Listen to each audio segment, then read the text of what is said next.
They say football is more than just a game, it's a religion, a way of life. But what happens when you place everyone involved on a spectrum, from those who saw it as nothing more than a paycheck to those who literally cannot function without it? Today, we're exploring the 7 levels of football obsession, and by the end, you'll know exactly where you stand. Level 1, Mario Balotelli, football was a gateway to fame. Let's start with someone who treated football like a 9-to-5 job he never really wanted. Mario Balotelli possessed otherworldly talent, the kind that made you stop whatever you were doing just to watch him play. But here's the thing, he never really loved the game. Balotelli famously said, "When I score, I don't celebrate because I'm only doing my job. When a postman delivers letters, does he celebrate?" That quote alone tells you everything. While his teammates were living and breathing football, Mario was mentally clocking out the second the whistle blew. Showing up late to training or skipping it altogether became routine. His career decisions never made football sense. He chose comfort over development every time. Balotelli relied entirely on raw talent. No tactical curiosity, no interest in studying opponents, no desire to evolve. Football gave him fame, money, and attention. That was enough.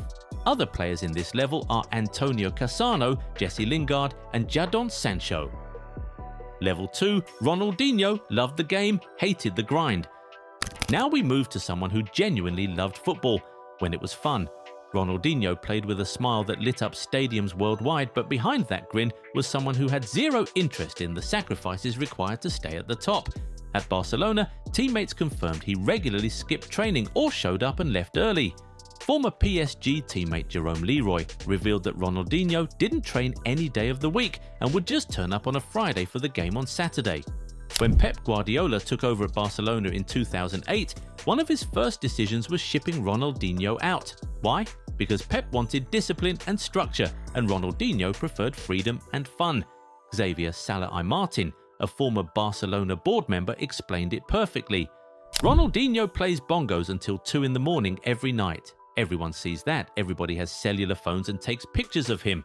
Everyone knows we have a discipline problem."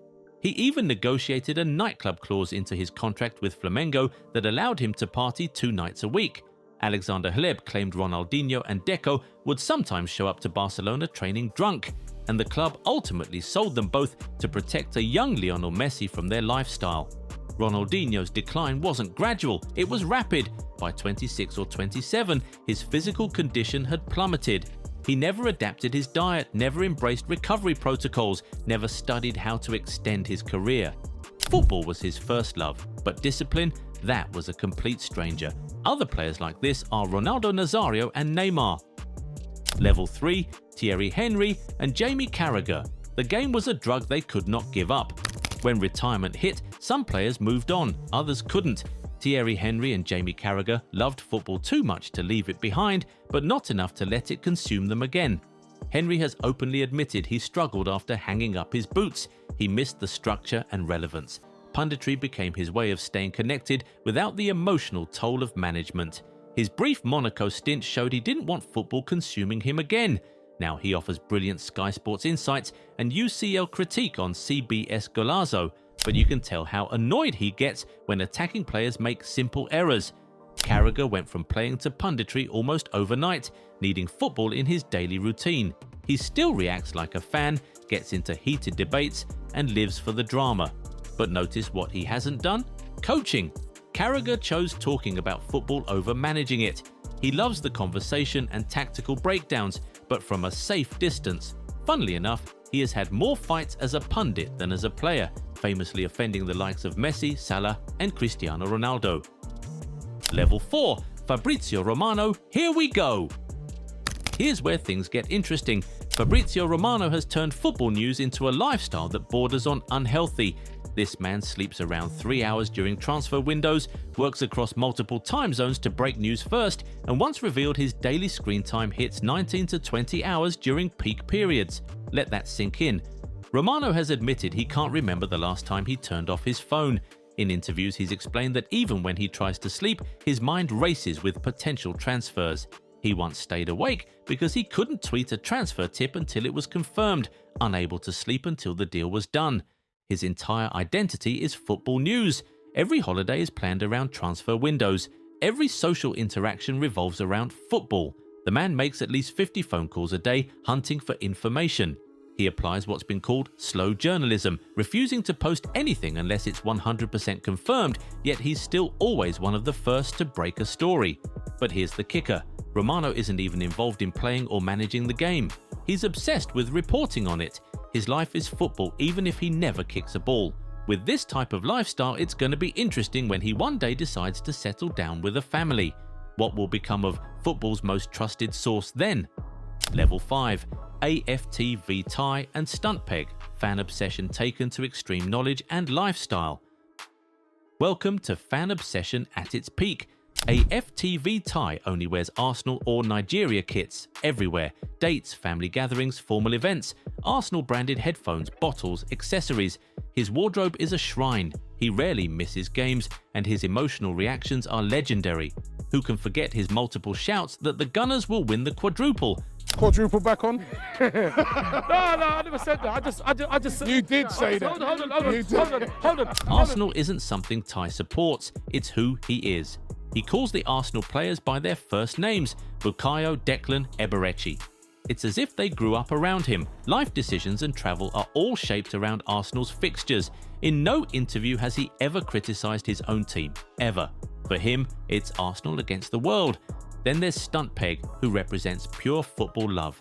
She has encyclopedic knowledge of players across obscure leagues, Brazilian second division, Norwegian football. She attends lower league games for the love of it, matches with tiny crowds where there's no clout. When she appears on Sky Sports, she's clearly the most knowledgeable in the room. She discusses tactical nuances and managerial philosophies with academic depth.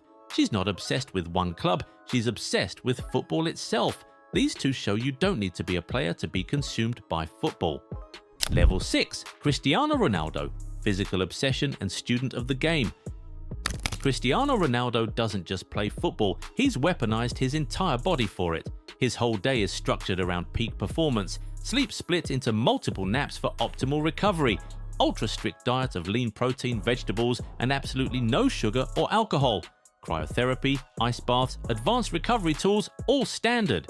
Former teammate Patrice Evra once warned, if Cristiano invites you for lunch, just say no. When Evra visited Ronaldo's house expecting a lavish meal, what did he get? Plain chicken, salad and water. Then Ronaldo wanted to train, swim and hit the sauna. Evra looked at him and said, "Bro, we just finished training, why a second session?" Ronaldo stays late after team training to work on core strength, sprint mechanics and his vertical leap. He maintains elite speed into his late 30s through obsessive conditioning. He tracks every stat, goals, minutes, fitness metrics. When he lost to Evra at ping pong, he bought a table and trained until he won. Even his fiancée never wins games against him, ever. This isn't love for football, it's total domination through preparation. Ronaldo has sacrificed normal life, nightlife, and indulgence. His vacations include training. At 40, he's still performing at elite levels because football isn't just his job, it's his religion. Another player at this level is Kylian Mbappe. He has even prepared for transfers by learning English and Spanish from a young age. Level 7. Marcelo Bielsa and Pep Guardiola. Football is their entire life. We've reached the final level, where football isn't something you do, it's what you are. Marcelo Bielsa watches 8 to 10 hours of football daily. Asked about Christmas plans, he said he'd exercise 2 hours and watch match videos for 14 hours. Before taking Leeds, he watched all 46 of their previous matches. During the infamous Spygate, he revealed he had watched Derby's 51 games, spending 4 hours on each, 360 man-hours of prep. His players described training as murder ball, relentless sessions that end when Bielsa decides.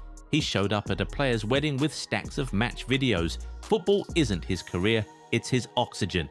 Then there's Pep Guardiola, who scratches his head until it bleeds during struggles. During City's recent rough patch, Guardiola appeared with visible scratch marks and admitted, "I sleep badly and don't digest food well. I can only eat soup in the evening." He's known for tactical overthinking, tweaking systems even when winning, obsessing over angles and spacing. Guardiola's touchline intensity is legendary, pacing, gesturing, agonizing over decisions. He's admitted football consumes him emotionally and psychologically, requiring breaks to avoid burnout. Bielsa and Guardiola don't coach football, they breathe it, dream it, and suffer for it. This is level 7. pure obsession in its most extreme form. So there you have it, 7 levels, from Balotelli's indifference to Bielsa and Pep's complete immersion. Where do you fall on this spectrum? Let us know in the comments. Remember to leave a like on the video if you enjoyed it and subscribe to the channel.